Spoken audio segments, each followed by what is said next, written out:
bagamba tetuli munaku tuli ku celebrating obulamu owa mukadde emyaka 69 abasinga tukisabirira nga tutuseeko awo inshallah bebaza mwebale kujja mwebale kubeerawo era tusaba Mukama mwenna abatambuze bulungi muddayo nze nazze n'omwana wange omulungi mwami Ssebunya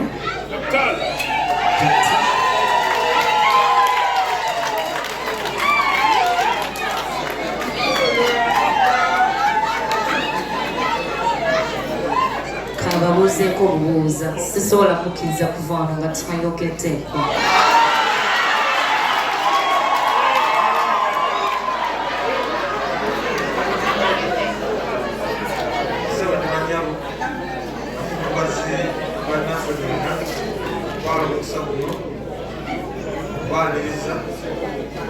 ate nebebaza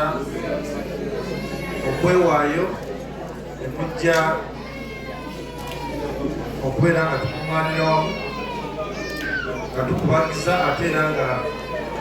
tucelebratinga obulamu bwa mukadde waffe maama waffe ate n'okubeera nga tukubagira wamu ne mukwano gwaffe mutabani wammwe mwanyinaffe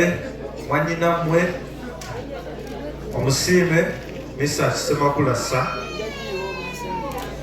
mwebale nnyo abatuuze okubeera nga mudduukiridde omulanga guno ne mujja mu mbeera eno ate n'entwala n'omukisa guno okwebaza mikwano gya Mesach Semakula celebrities ab'enjawulo abantu abamatalenga mwebale nnyo abantu bebalabirako mu bintu eby'enjawulo kino kyemukoze nsaba buli omu Mukama Katonda abasasulemu ebintu byereere era ffe nga Ssebunya olwawulidde omulanga guno twabadde tetuyinza kusigalayo kubanze wano eno ndi mu biti bya njawulo okusookera ddala nti omwami Mesach Semakula ze mukoddomi wange yampa akaana kano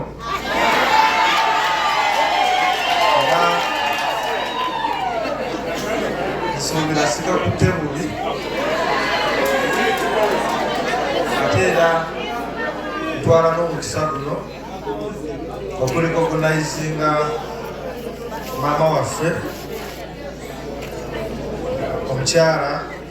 ffenna bwe tulabiddeko ebintu ebingi eby'enjawulo nga tukula n'okutulungamya maama nsanyuse nnyo okulaba mbeera nsaba mubeere nga mukubirako obugalo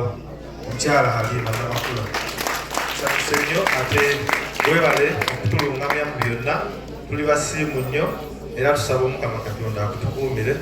mwebale nnyo mwebalire ddala ango kato nsanyuse nnyo okulaba tusiimye nnyo obugambo obusimu mwebale nnyo mwebalire ddala nemusise tweyanziza Ssebunya